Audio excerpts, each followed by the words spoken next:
Hi guys, welcome back to my channel. I am so excited to be filming this video for you guys because this is a very important topic, and I know that this is an area where a lot of us wish we can get advice and help, and who better to give you advice than a recruiter herself? It's me!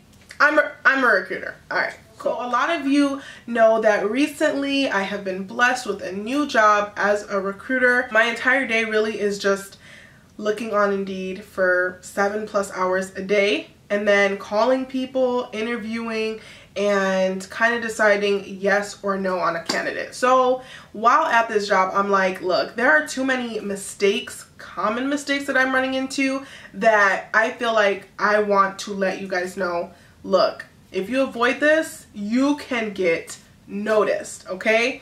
And that's all I want to do, is really just help you guys out. Trust me, I know the process to get a job and the process to even get your resume noticed is such a hassle, but I am, again, extremely blessed to be on the other end of this, being able to kind of give back and let you guys know what recruiters do look for, at least what I look for, and what can help you on your search. So if you're interested, or you know anyone that is going through this and that is interested, go ahead and send them this video, and without further ado, let's get started. Every time I look at a resume and I see something, I'm like, okay, hold on, let me write this down so I can tell you guys, don't ever do that. This episode of this series is going to be called Less is More, because honest to God, when it comes to jobs and the job search and applications and resumes, less is more. I have been seeing resumes that have been highlighted, all right? So the person's name is highlighted, or their job history is highlighted in like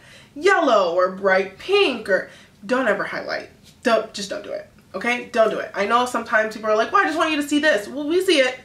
I see it. Don't highlight. You don't want to highlight. You don't want to put emojis. I've recently seen someone put emojis. Don't put emojis. That's not professional. Like, it's not professional. You just want to keep your resume very clean, to the point, and easy for us to read. You don't want to make your resume more complicated than it needs to be. So that leads me into what I want to talk about, which is the length of your resume and how many jobs should be listed on your resume. Although our generation, millennials, love to job hop, that does not mean that that should be reflected on your resume. The best resumes that I have ever received, honestly, have been one-page resumes and about 3 jobs listed on there that are relevant to the job in which they are applying for. I will say that again. The best resumes I have seen are 1-page length, 3 positions posted on that resume, as well as being relevant to the job in which they are applying for. I say 1 page because it's straight to the point for us. When we have to look through pages and pages and pages, I think a lot of people, and I think a lot of candidates, I understand where you're coming from, because I used to do it as well. I would put all my job history on there. Boom, here's everything. Take it all. I got all the experience. But unfortunately, it does not come across to us that, oh wow, this person's very, you know, they're well reversed in this and this. It just comes across as like, wow, this person really likes to job hop. So what you're trying to do, again, less is more. I'm gonna put it to you like this. We could be hiring for a job that says 5 years of experience needed. So someone says, all right, well, I have about 10 jobs, and I'm just gonna put 10 jobs on there so that it appears to be that I have a lot of experience. The thing is, we know how to count. So a lot of those jobs would be like 3 months, 4 months, 5 months. I'm going to tell you now, unless your job was a contract job, which you should go ahead and put that in parentheses, contract, do not put that on your resume. It just looks like you're job hopping and that you cannot keep a job. What you want to do instead is put the job that you've been there the longest, even if you're like, but this job is not that impressive. It's impressive to us. I'm telling you, there are jobs that probably wouldn't be the most impressive. But what's impressive to me is that someone stuck it out for 2 years. That's what we look for, is longevity. Once again, if we're hiring for something that's 5 years and we see 3 jobs listed on there that are equivalent to 5 years, that is a perfect resume. I will also say that I feel like a lot of people are not looking at their resumes. I feel like you're typing in the words, but you're not really looking at your resume. I will tell you that about 90% of the resumes I get have typos in them, and I'm not even making that up. It could be as simple as, I worked for this company for 12 years. What I'm reading is, I've worked for this company for 12 years. So it'll say F-O-R-T instead of F-O-R. Simple things like that, you might think, oh, they don't matter, oh, they won't catch it. We catch it. Especially if you are applying to a job that requires attention to detail, we would expect that you are really paying attention to something like your resume, because your resume is the only thing that's going to be able to represent you before you get to represent yourself over the phone or in person. So take your time and do it right. So pertaining to dates on your resume, I'm going to be talking about gaps and also just dates in general. If you have gaps, and I've seen this a lot with the resumes that I've been getting, there are just huge gaps. I can't explain them. I've been trying to do research. I'll look at your work history, and then I'll look at your education and try to see, maybe were you at school, or like what's going on.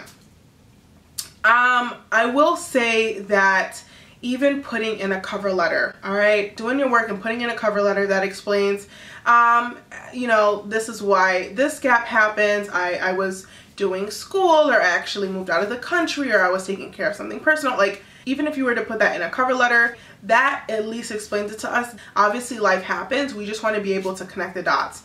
And so one way you can connect the dots is obviously putting that in a cover letter. You can also go ahead and, if it was a contract job, so you were only there for 3 to 5 months or something, you can kind of put that in parentheses next to the job.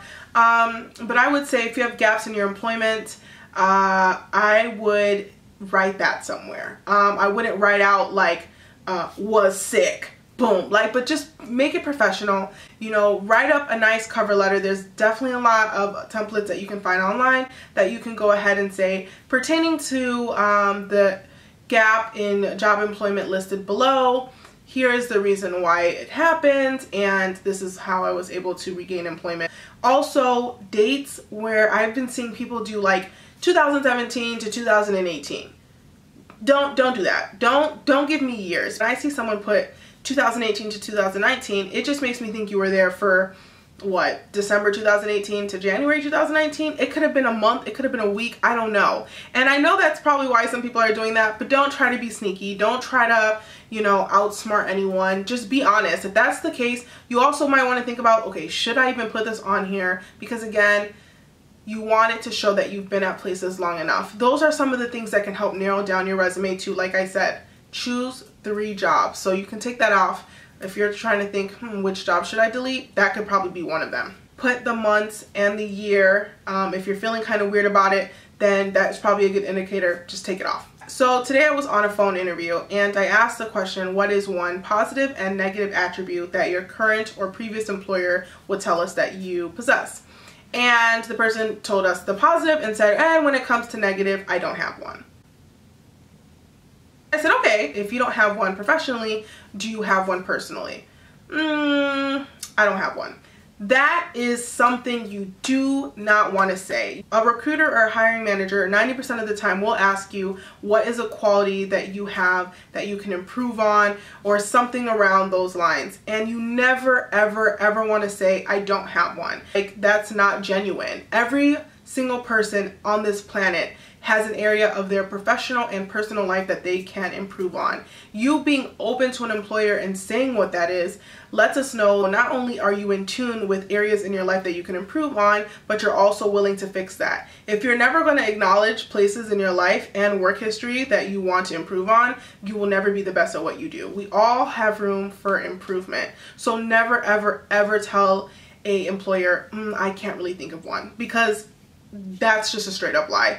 It makes me think, honestly, like you have too many and you don't want to share it to me. So, and also, you know, obviously I don't want, you know, you to go in there and be like, okay, well, she said to say a negative thing, so I'm going to say, I've heard one, it was like, oh, I'm antisocial. Okay, well, if you're applying for a customer service role, you probably don't want to say that. I think the best thing that I can give you advice on and how to answer that is give something that you did actually struggle with and something in a way that you improved on it. So you can say, at my last job, a manager brought up to me, you know, when it comes to organization, I'm not really the best at organization, and so I really wanted to improve that, and I asked my manager for tips, and they showed me how to use Outlook and the calendar, and they recommended I use Post-it notes and my notebook, and ever since then I have been the organizational queen.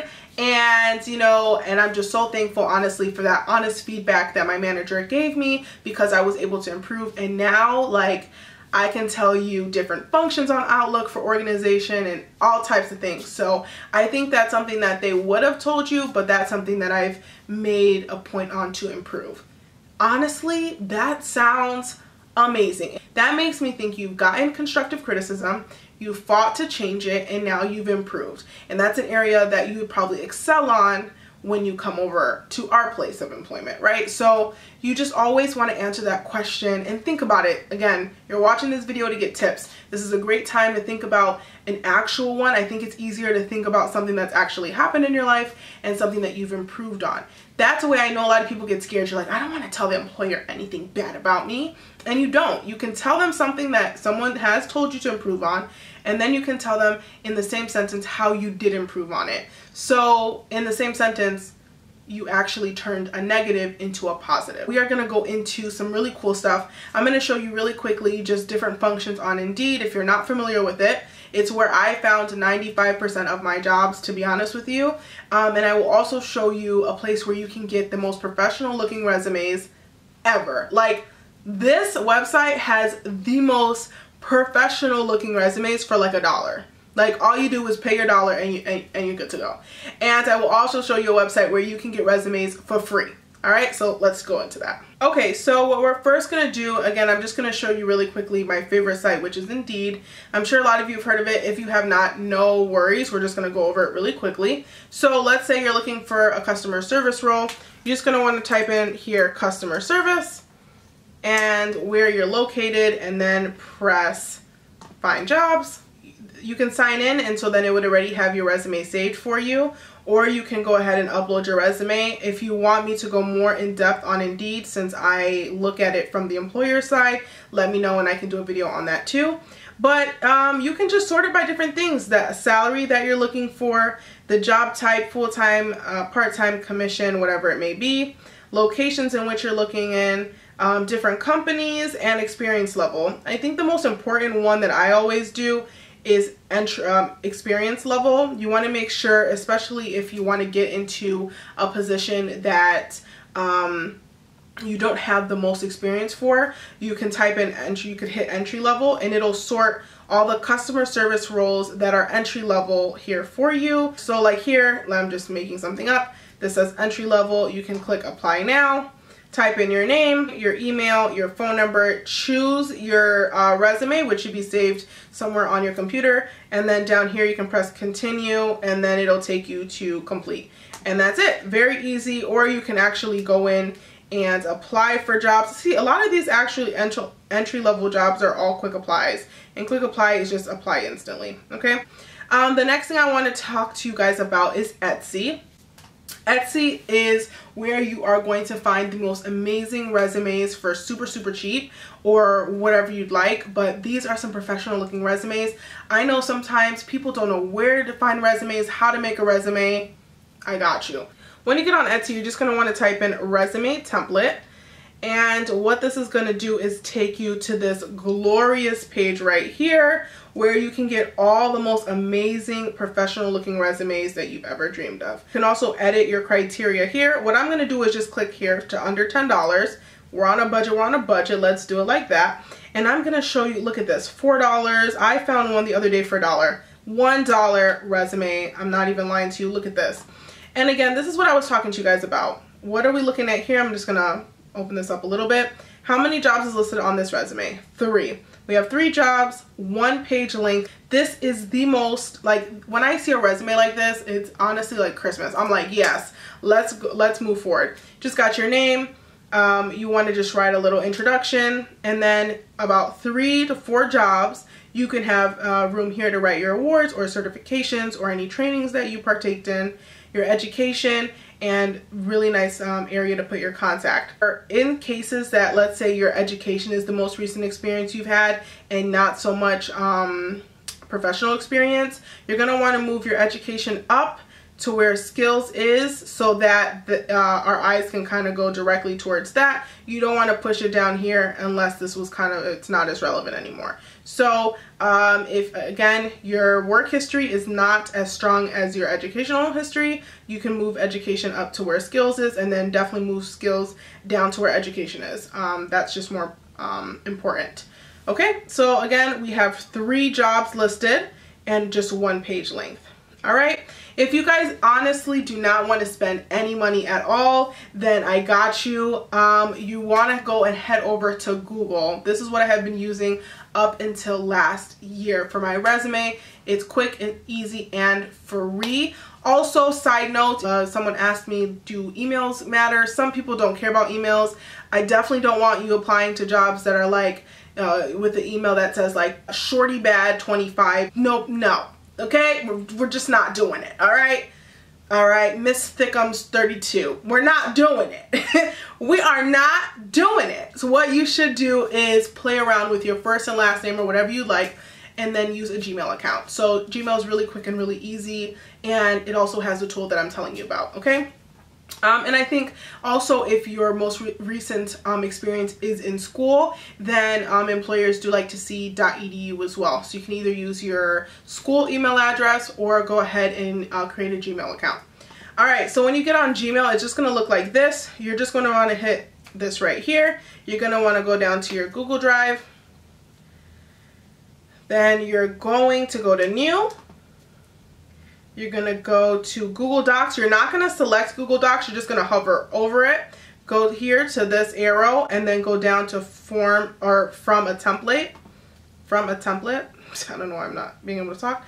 So once you click From a Template, you're going to go here, and here you go. Here's all the free things that Google has provided you with. There's different resume formats that you can choose from. Here's the one that I used for the longest.